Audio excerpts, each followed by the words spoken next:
Welcome into Sportsmemo's betting podcast for July 22nd. It's the Pac-12 conference betting preview with Rob Veno and myself, Drew Martin. We're going to be breaking down the Pac-12 South. Go Utah down to the end of the conference here. We got 6 teams. Rob Veno in the house. Rob, welcome on the podcast. How you doing? I am doing great today, Drew. How about yourself? I'm doing good. Anytime we're talking college football, it helps a Monday out. It is Monday, and guys, every Monday at sportsmemo.com is $9 Monday. All plays discounted to just $9. So if you're listening to this on the site, check it out. Good discount day. And Robbie, overall, in terms of the Pac-12, last year was a fun, interesting year in the Pac-12. Came down to the Pac-12 championship game, Washington versus Utah. We're starting off with Utah here in the South. And it came down to, Utah fans would call it a questionable call. It helped Washington. Washington went on to win the Pac-12, and Utah went on to, I believe, lose in the bowl game in the Holiday Bowl to Northwestern. Could be wrong about that, but overall, a great year for Utah last year. Projected to have another good one here, depending on what you want to go off of. There's a lot of people thinking Utah is the front runner to win the Pac-12 this year, and the Utes in Salt Lake City, Utah. Kyle Whittingham in his 15th year here. That's one of the longest tenured coaches in the whole country. And last year, Robbie, 9-5 was the finish, 6-4 in conference against the spread. Finished up an even 7-7, and over under 8-6 towards the over. Of course, have Tyler Huntley at the quarterback position. He's already a senior now, and if you've watched him play at all, very good athlete, next level athlete. Might be an NFL. Make an NFL roster, possibly not even a quarterback, that type of athlete. And overall, you can make the argument the best defensive line in the country, a very good one, none doubt. And offensive line looks good, wide receivers looks good. I mean, they're projected to win the Pac-12 for a reason, Robbie. Do you think there's still value betting on Utah? Maybe season wins over the total, just looking to kind of lay it with them if they're ever catching points on Utah. They do have a couple tough trips here at USC, September 20th. Looks like it could be problems. And also November 2nd, a big one there against the Pac-12 North opponent. Pac-12 championship game rematch at Washington, and the Huskies will be off of a bye. That's one that they'll likely be catching plus points there. I'm talking about the Utah Utes here. But Rob, I'll throw it to you. What are your thoughts on betting the Utah Utes in 2019? Well, I mean, certainly personnel-wise, Drew, on paper, they look to be as strong as it gets in the Pac-12 South. I think that, if we were just going to match up player for player, high school star ratings as they come out, perhaps USC, UCLA with Chip Kelly recruiting now. Maybe those teams have as much talent, but Utah's a little more experienced. And, of course, Utah the coaching staff tends to be able to coach their kids up in a very strong way, especially on the defensive side of the football. You talked about the quarterback situation there with Tyler Huntley. Remember last year he got hurt for a little bit, and Jason Shelley surprisingly came in and did a real good job replacing Huntley for the time that he was injured. And both of those guys back this year puts their quarterback situation in a real good spot. Receiver-wise, remember last year at the end of the year, Drew, probably their most versatile wide receiver, Britton Covey, got hurt, and that cost them down the stretch, especially in that 10-3 loss to Washington in the Pac-12 championship. I think that game, and I'm trying to do this, remember that game off the top of my head, but I believe that 10-3 final, the deciding touchdown was an interception return for a touchdown by Washington, right? So there was no offense whatsoever in that game. Utah, it probably, when I was going through sack numbers from last year in this conference, Utah, and you touched on their defensive front, they certainly are the team that puts the most pressure, or did put the most pressure in opposing backfields last year. I think there's a couple teams that might catch up to them a little bit here this year, but they're still going to be one of the front runners. You don't worry about them too much this season with the returning personnel that they have up front on defense and on the back end in the defensive backfield. It might be in the middle a little bit where they're replacing some bodies. But I think, Utah, they are what they are, Drew. And I think the biggest key to knowing that they have made the next step to be a perennial threat in not just the South Division, but inside the Pac-12 for the championship. The telling tale for me was last year, late August, when Kyle Whittingham made the statement that when he watched his team get off the bus, they looked like a Pac-12 team. Remember, they come from the Mountain West Conference and converted into Pac-12, and it took them a few years to recruit size, speed, strength that would fit toward an elite level inside this conference, and they've certainly done that. When the coach pointed that out, I kind of took note of that, and they had a really successful season last year. I think that will continue here. The biggest change for them is going to be at offensive coordinator, where Andy Ludwig comes back to Utah. It came from Vanderbilt last year. And, you know, when you referred to Huntley as a next-level athlete, I think that everything I read through the spring and how Ludwig's offensive philosophy would make a couple of changes into this system. The one biggest thing is that he's going to run Tyler Huntley. He's a big believer in quarterback run design plays. He's a big believer in backs out of the backfield. That type of stuff where Utah could really excel. You know, we don't think of Utah very much as a vertical threat downfield team when they're on offense, but the stuff that they do well, run the football, short passing game, run the quarterback, intermediate passing game. I think Ludwig, his hiring here really does magnify what they do best, and I think him coming here to Utah shouldn't be that big of a learning curve or that big of a problem for this team to adapt to. The kids seem to think it was really good coming out of spring. Again, we've said this 4 or 5 times during the course of these podcasts that generally speaking, coming out of spring, all you get is positives or are positives. When there are system changes, this one really seems to feel the same. I like this team. You went over their schedule a little bit. I mean, the big games for them inside the division are going to be what they are. It's where they cross over. Can they win those games? And for crossover stuff, they get Washington State. They get Oregon State, which is a nice draw, obviously. They get Cal, which is a pretty nice draw, Cal at home.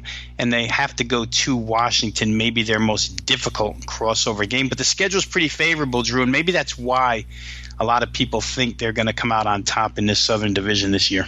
Yeah, and the big one at BYU to start off as well on a Thursday night to get it rolling in college football. So the Utah Utes will be a fun one to watch. Looks like FanDuel has them at 9 wins, pretty even juice towards the over and under.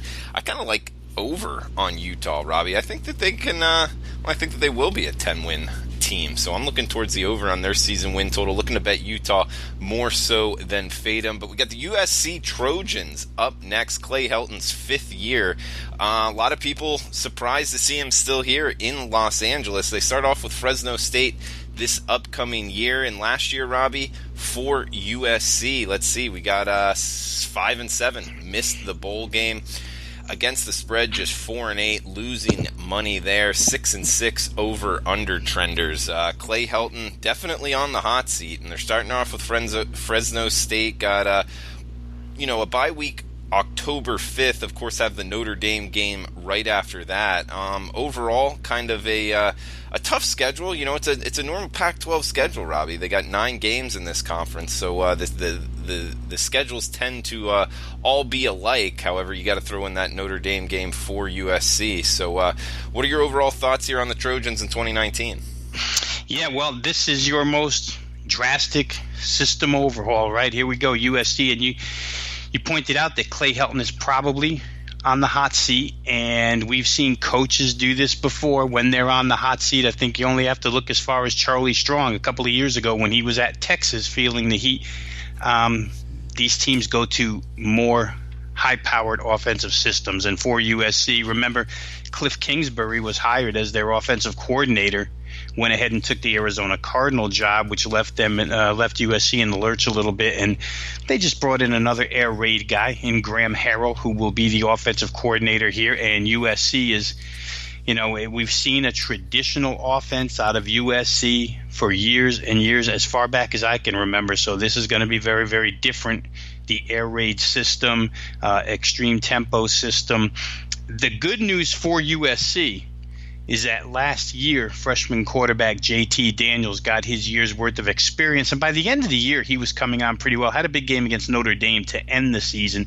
But not only is JT Daniels a year older, a year better, very highly touted out of high school, but he's got what most people believe to be one of the best receiving cores in all of college football. So explosive plays figure to be huge for USC this year. Now, last year, Drew, it's not like they were terrible offensively. They averaged 26.1 points per game, but we know those types of numbers aren't going to cut it. Not only in Pac-12 football, they won't cut it, but they're not going to cut it when you're USC pushing for national recognition inside the top 10, into the college football Final Four. That's where they want to be. So 26.1 points per game. Really, the offense is the reason why Helton's on the hot seat here. So we'll see how it goes this year. I expect big things out of the offense right away.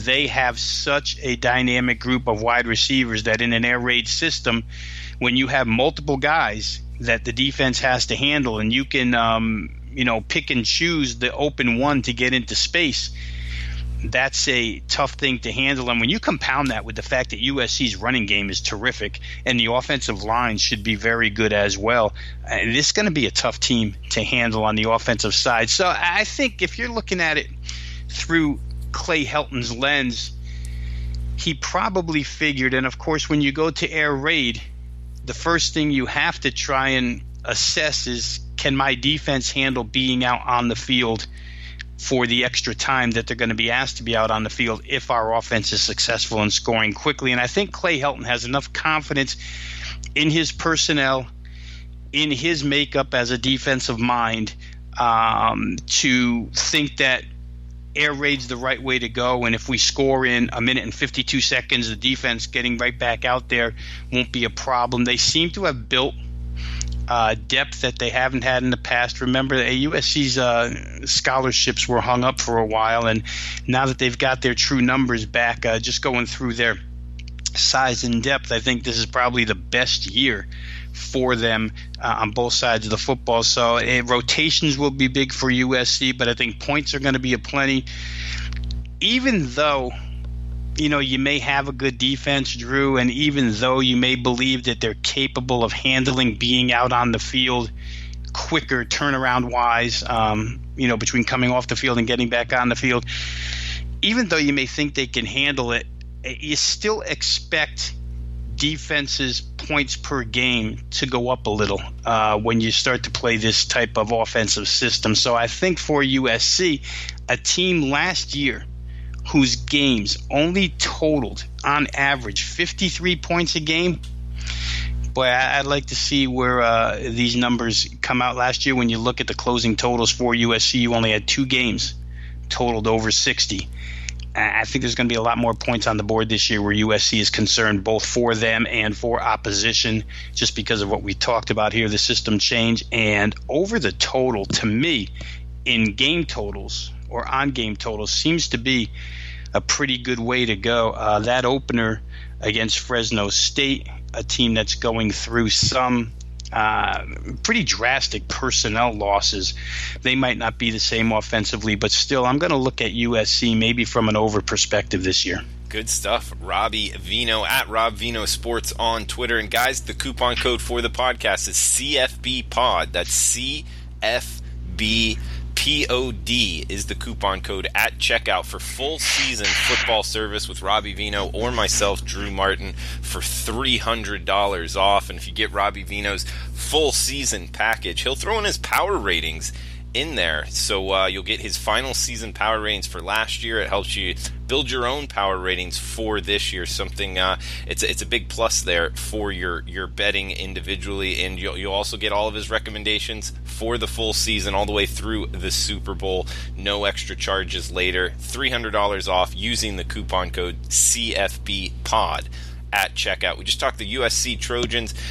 Lined at 6.5, little juice towards the over. We're moving down the line here to Arizona State. Now they're lined at 7.5, over plus 125, under minus 145. That's a big difference, Robbie, from last year when you're talking this Arizona State Sun Devil football program. If I remember right, which I do, their season over-under win was 4.5. I know because I bet it. It was one of the better bets I made last year in terms of betting full season over-under wins. It was Herm Edwards' first year, Robbie, here at Arizona State. Granted, he had a senior quarterback.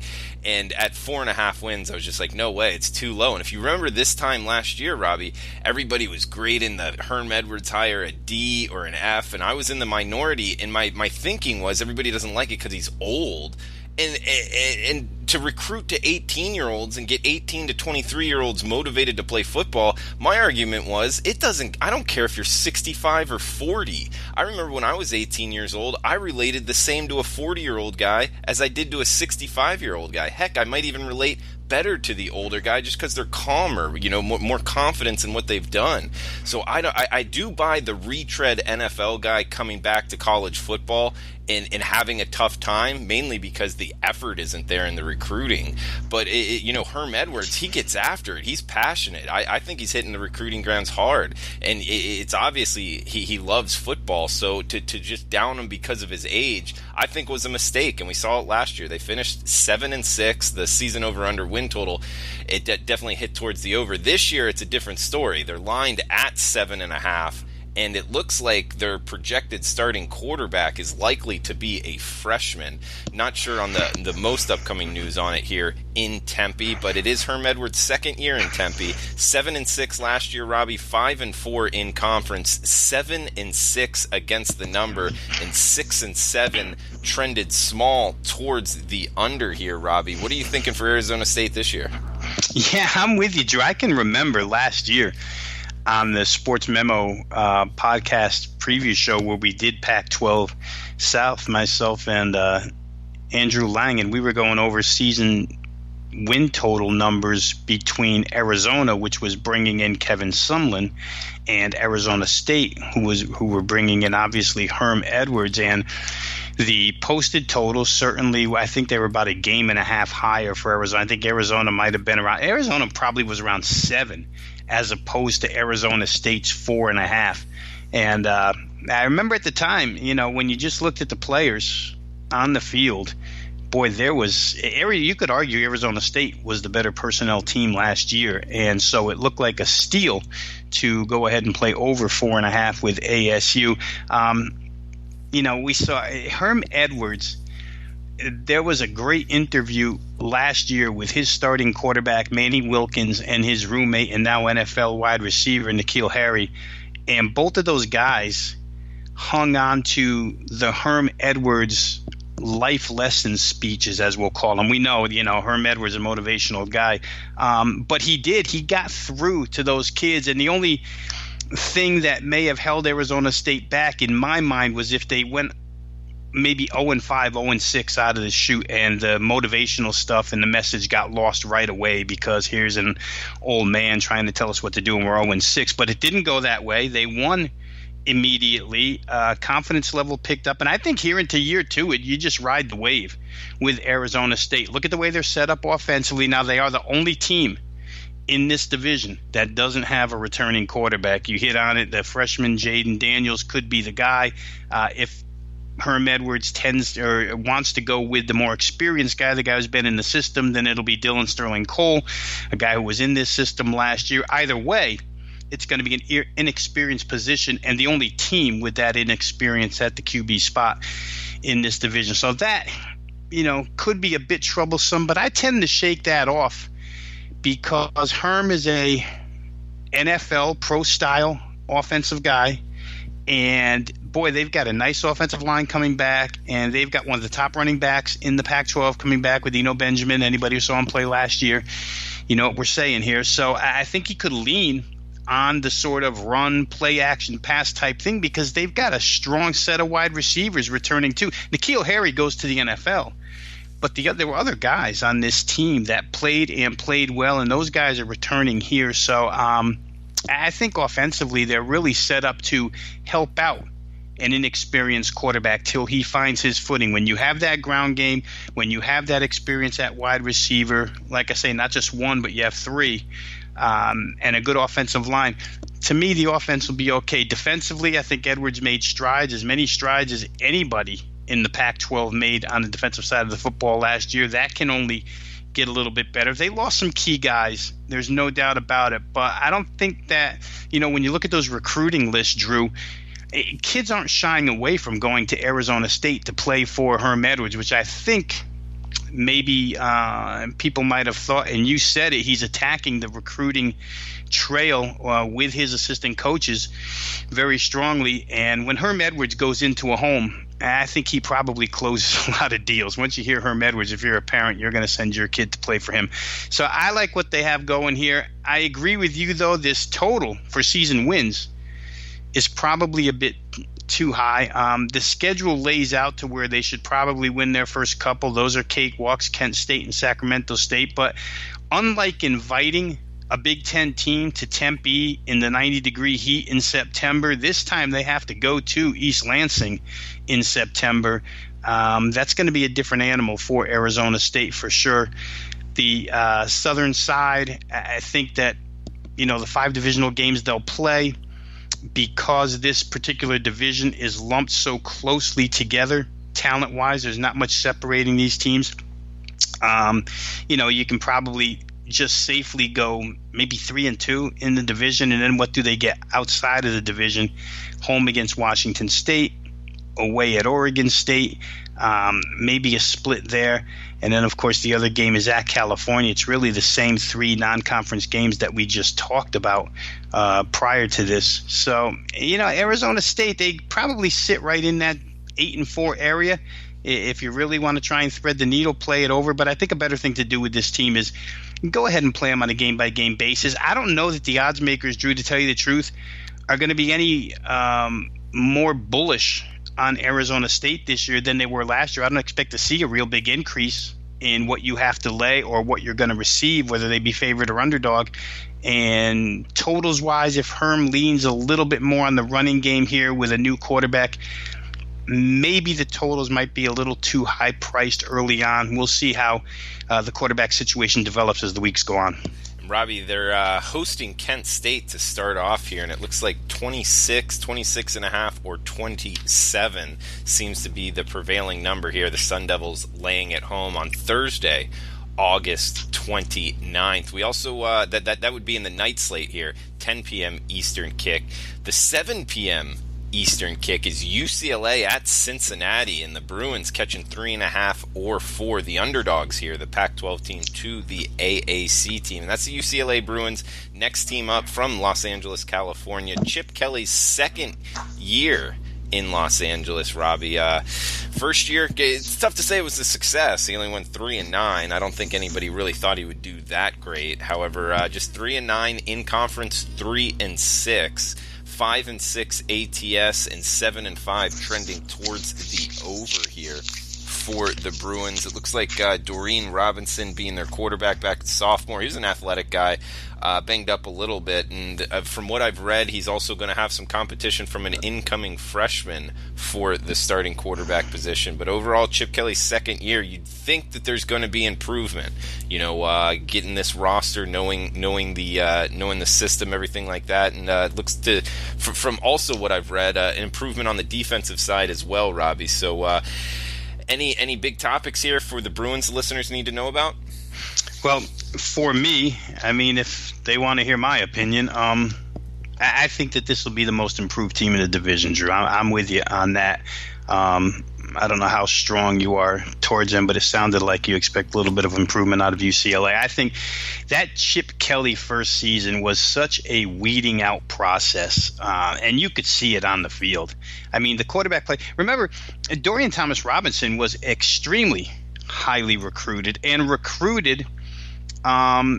to play into Chip Kelly's system, right? The RPO stuff, the spread option type offense where the quarterback runs the football that we remember from Oregon. He was the guy brought in by Kelly to run the system. Now, they also had Wilton Spate, which seemed like an odd fit, coming over as a transfer from Michigan, 6'6", upright pocket passer. So the whole thing to me last year on the offensive side was really jumbled. I think a lot of us in the handicapping betting world took advantage of UCLA and their kind of weeding through process. Last season made some money at it, but this year I think, they found some stuff last year that worked. Primarily Joshua Kelly, the running back, who was outstanding. I don't know that heading into the season Chip Kelly knew he had a gem there. I don't think anybody knew he had a gem there, but we found out by year's end that he did.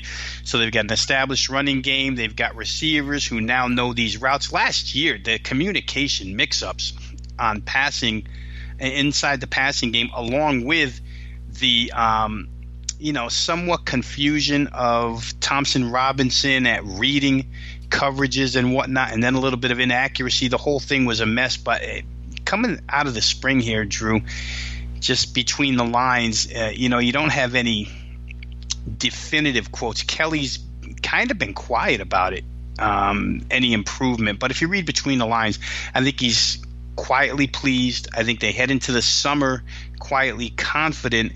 And, Cincinnati's a very, very highly rated AAC team that UCLA is going to start the season off with. Luke Fickell at Cincinnati has done, he comes from Ohio State, so the way that Ohio State recruits to the Big Ten, Cincinnati is on that recruiting level where AAC is concerned, knowing that the AAC gets lesser recruits. But I'm just saying he's an elite recruiter, getting elite recruiting classes as it stands with his particular conference. That's a good football team, and this is going to be a good game. I think we're going to learn a lot about UCLA right off the bat in that game. If they look young and if they look confused against a very good Cincinnati team, and if they look like they can't tackle on the defensive side of the football, then maybe UCLA still has issues. But I think they'll look a lot better. That game that I'm mentioning now in particular, I don't really have a solid opinion. You'd love to bet both of those teams. I would. I would love to bet both of those teams if they were playing other opponents, but they're not. They're playing each other. That might be one that I just sit and try and take notes and learn from. But the remainder of that schedule, they're going to play San Diego State second week of the season. Got a very good chance to beat San Diego State in my mind. They're going to get Oklahoma at home. That's going to be difficult.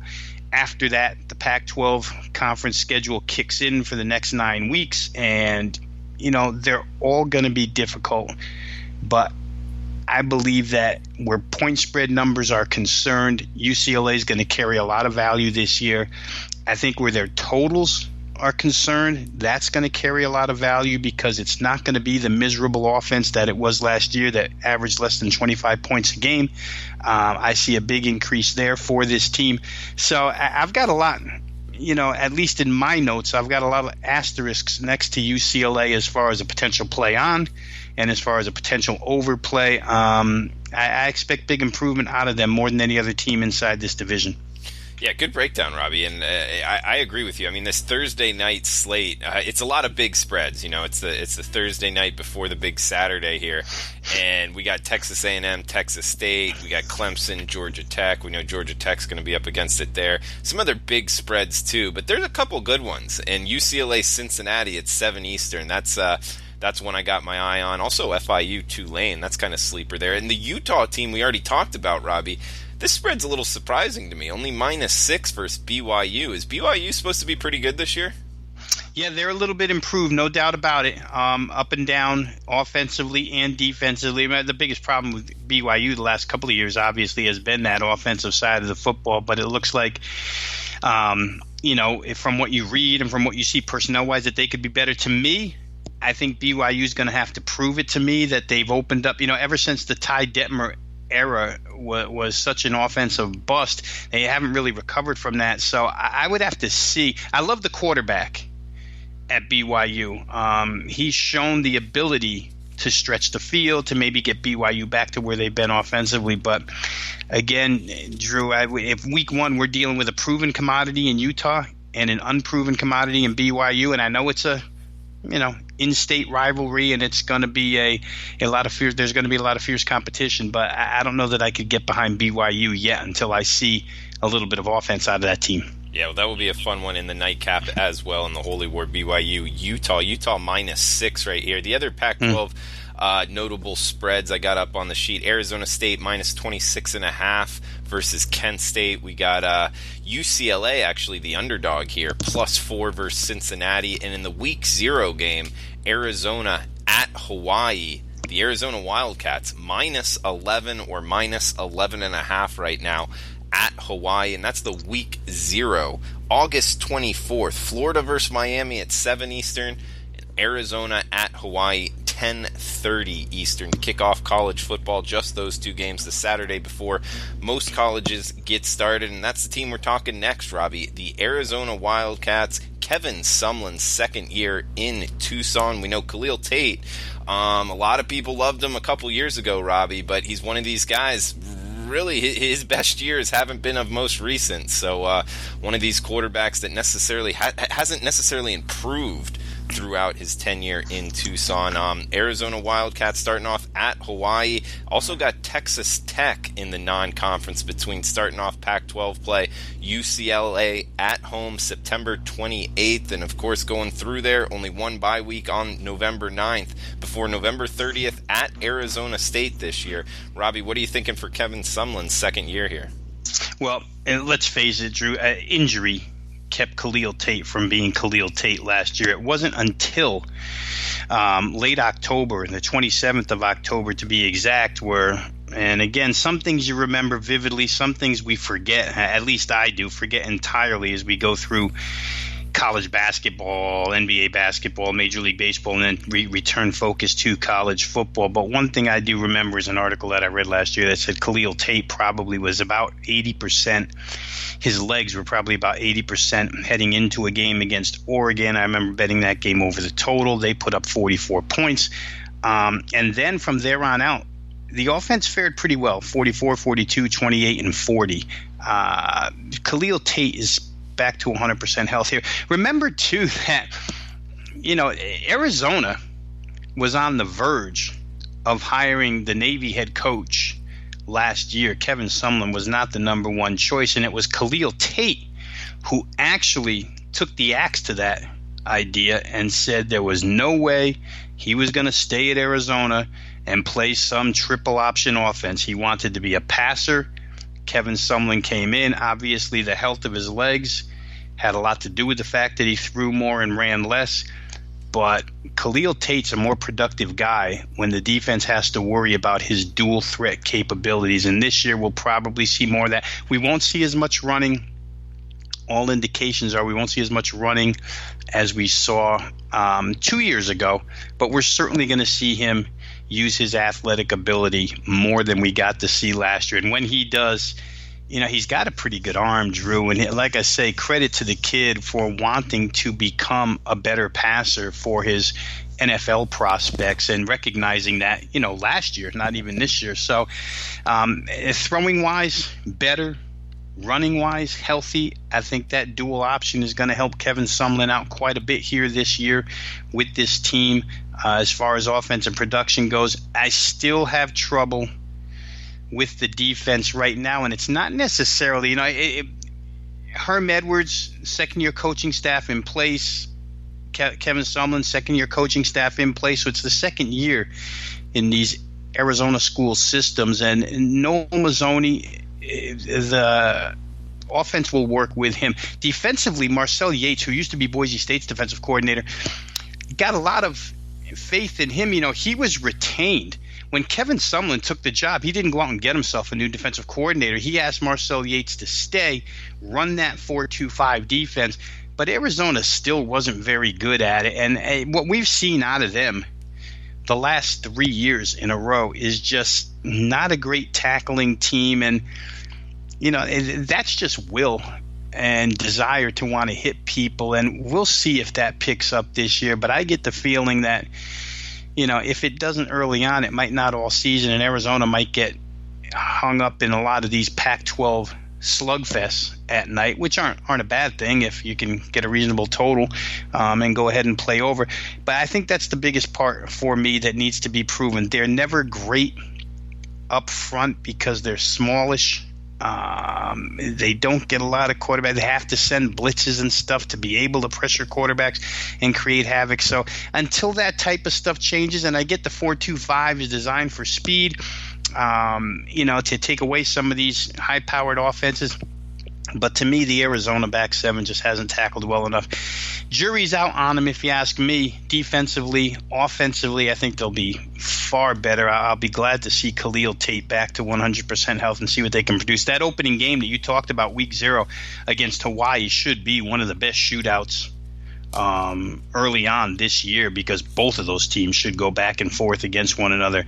Be fun to watch. But we'll see how Arizona fares on the defensive side. As I look ahead here, Drew, you look at September 14th, they get Texas Tech, another shootout, and then head into Pac-12 play. So it'll be an interesting team, but I think they'll be more high scoring and maybe no better defensively.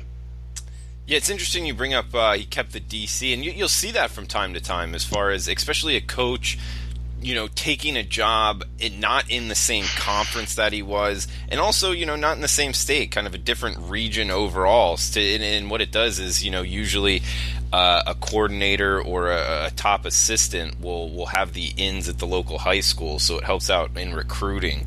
That's one reason you see at least one coach stay over from the previous administration into a new one. So Kevin Sumlin choosing to do that was an interesting call there. Arizona, 7 wins lined right now at FanDuel, over -108, under -108, so right at 7 for them. And I didn't mention UCLA's at 5.5. Robbie, we got one team left here, the Colorado Buffaloes, to finish up the Pac-12 South. And guys, just a reminder, the coupon code is CFBPOD. That's CFBPOD.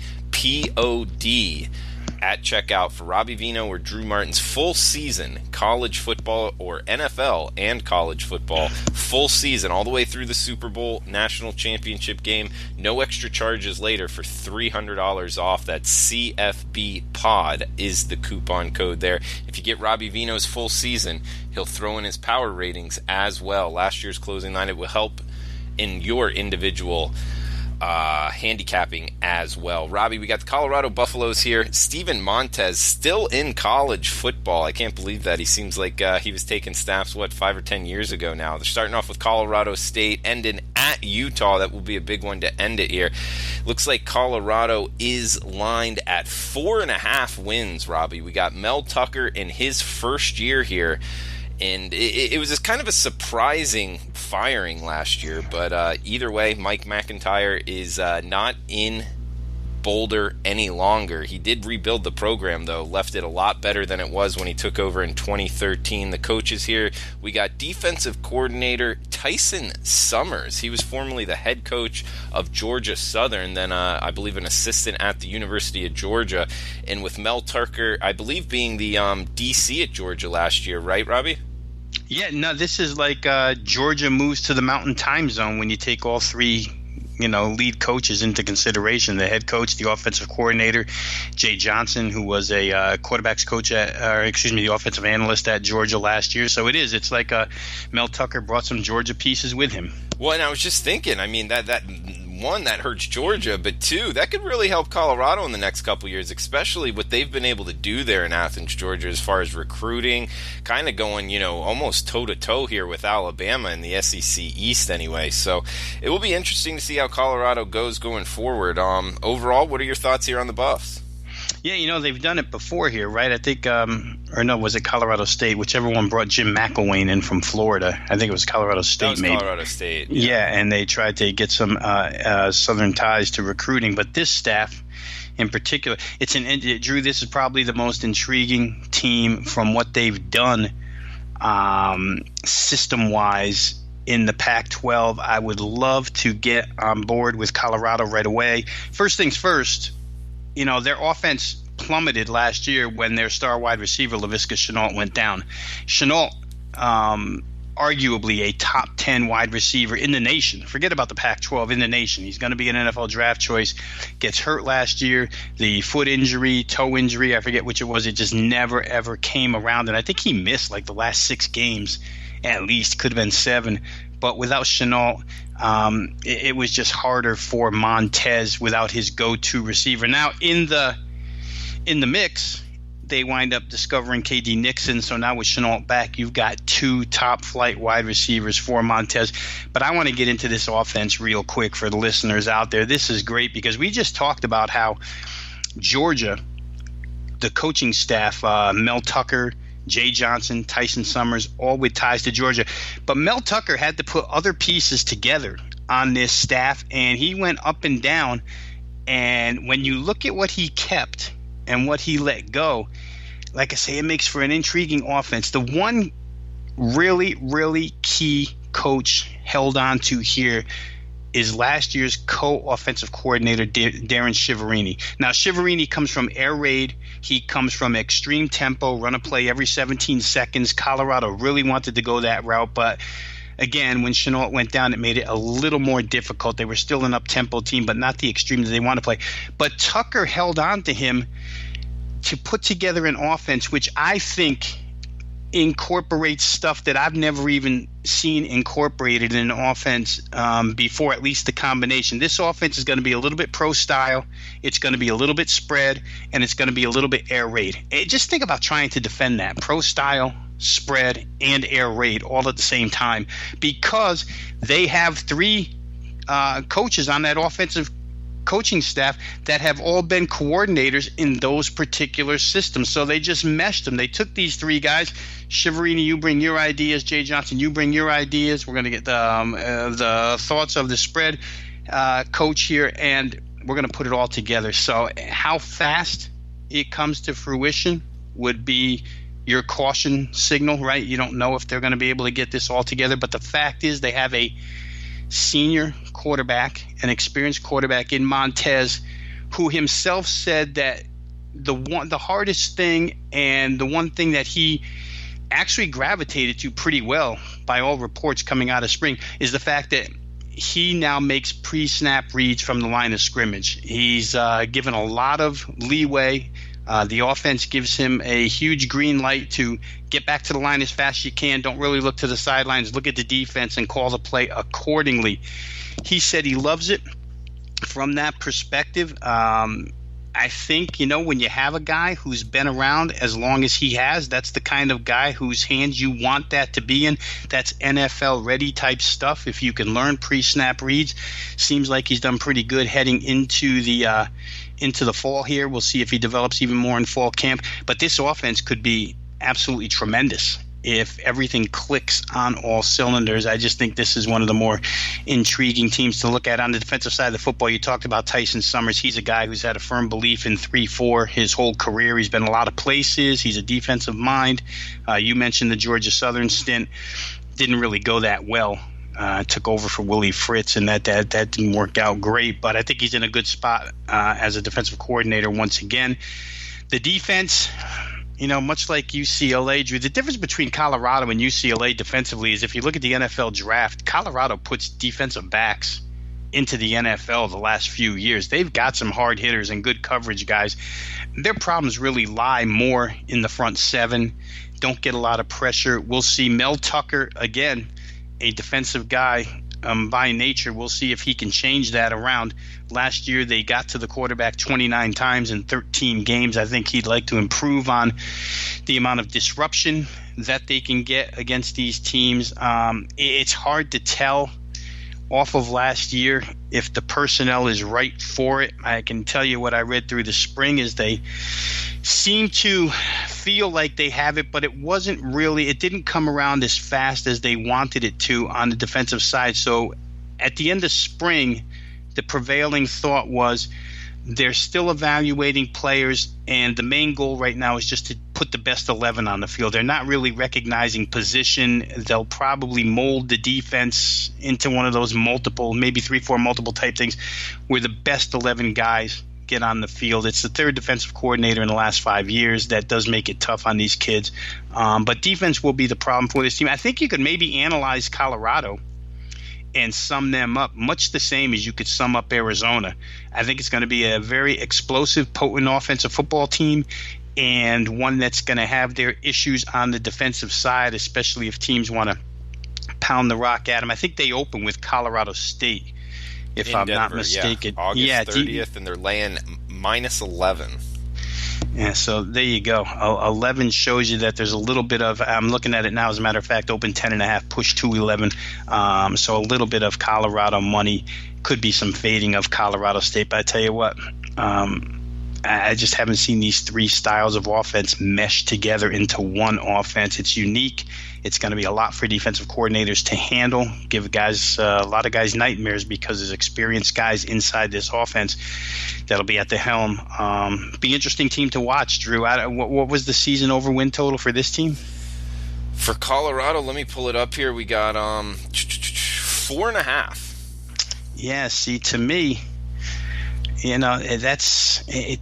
They kind of rate the same for me as Arizona, and you said Arizona was 7. Now the schedule probably a little bit different. If we go ahead for the listeners and just walk through this, and you got an 11-point favorite at Colorado State, should be 1. Nebraska's going to be a better team this year. They have them. Air Force non-conference isn't easy, but they could come out of it 2-1 and then head into 3-0 out of that, Robbie. You think? Well, they beat Nebraska last year, as a matter of fact. I think. Yeah, they did. They won 33-28 as 3-point underdogs. So you could come out if you come out of that 3-0 and then head into conference season, and Montez and Chenault are what they are, and they're grasping that offense. That number seems a little bit low to me, Drew, for a season over win total. Yeah, me too. And of course, it's one of those things. I mean, you're going to need to get it by that game at UCLA on November 2nd because you're going to end with Stanford and then likely the two best teams in the Pac-12, Washington and Utah. So it's one of those things where it's always tough to bet these, really low ones. But I mean, last year with Arizona State, you saw it coming 4.5, bet the over. But you got to see something that the market, the odds makers aren't seeing. I don't feel as confident in that. I don't even really know Mel Tucker very well. I mean, other than coming from Georgia, it's not like Herm Edwards where you kind of got a feeling and the market was wrong on him. They do return their quarterback, a good quarterback too, Robbie. I mean, a dual threat guy. I like Montez. What do you feel? Yeah, no, I think he's very good. Like you say, dual threat. I didn't even really talk about his running ability, but when plays break down, he gains yardage. I think the biggest thing you worry about here, Drew, is that if Montez, and he's been injury prone, if he goes down, it's a big downgrade for Colorado. If Laviska Shenault goes down, and they're only running on the one wide receiver, KD Nixon, that hurts too. So if you play it over, you're crossing your fingers and hoping that those two guys stay healthy. But if they do, they could, get to 6-6 and be a bowl team potentially. We'll see how that goes. That division, and we've talked about a couple of divisions in these Power 5 conferences that are really, really close talent-wise. I think the Big Ten West, when we talked about them, I mean, just, get the ping pong balls and see which one pops out, and that'll be your winner in that division. This is kind of the same, not totally the same, because Utah, I think, has been listed as a clear-cut favorite, but the rest of these teams behind Utah, very, very difficult to separate. We'll see how USC does in that air raid, because they could be a big surprise. And how Colorado does with this offense. They could be a big surprise, as well as UCLA. I mean, we just went down the list. There's a lot of potential here in this division. I 100% agree. I think it's Utah's to lose. There's a drop-off there. And then from USC, UCLA, Arizona State, Arizona, Colorado, Robbie, I think it could land anywhere, 2 through 6 there in the Pac-12 South. I think it's a division that is getting better. Definitely better than last year, and you're going to see it in the standings, these guys knocking each other off. So, Robbie, is there anything else you want to throw out here for the Pac-12? You know what? Just I don't think there's anything else that we need to cover, Drew, as far as teams are. Just real quick again, for those who were listening to Drew with the coupon offer on the season packages, the power ratings, my power ratings, the 2018 closers, you get that with any football package. And what they'll do for anybody who's wanted to kind of make their own point spread before the point spreads come out, these power ratings will do it for you. You take last year's 2018 closing numbers, go through all your podcasts that you're listening to, go through all your preseason annuals that you're reading, and adjust these teams heading into 2019 the way you see fit. and instantly you'll have, you can create lines the way I do Sunday morning and the way a lot of handicappers do Sunday morning before the openers come late Sunday afternoon, and you can see if you have some advantages there. So it's great for novices. It's great for guys who already have a set but need another set of numbers maybe to bounce some things off of. Totally available with the purchase of a college football package this season. So by all means, I think it's a great help to anybody. I've been posting these things in the Sports Memo forum for years. The actual projected lines, you can have your own lines now and make your own opinions. It'll be good for especially new bettors in the football market. All right, good stuff, Robbie. At Rob Veno Sports on Twitter. Myself at Drew Martin Betts on Twitter. Shout out to Kyle Huntingset on Twitter requesting this podcast. Appreciate you listening in, man. And anybody else out there, feel free to reach out on Twitter at Drew Martin Betts, at Rob Veno Sports. Let us know what you want to hear about on the podcast. Any questions, anything at all, feel free to throw it out there. We'll answer it on the podcast. So thanks for tuning in, guys. We'll be back tomorrow talking some CFL. Every game on the board with Andrew McGinnis. Best of luck with your bets. We'll talk tomorrow.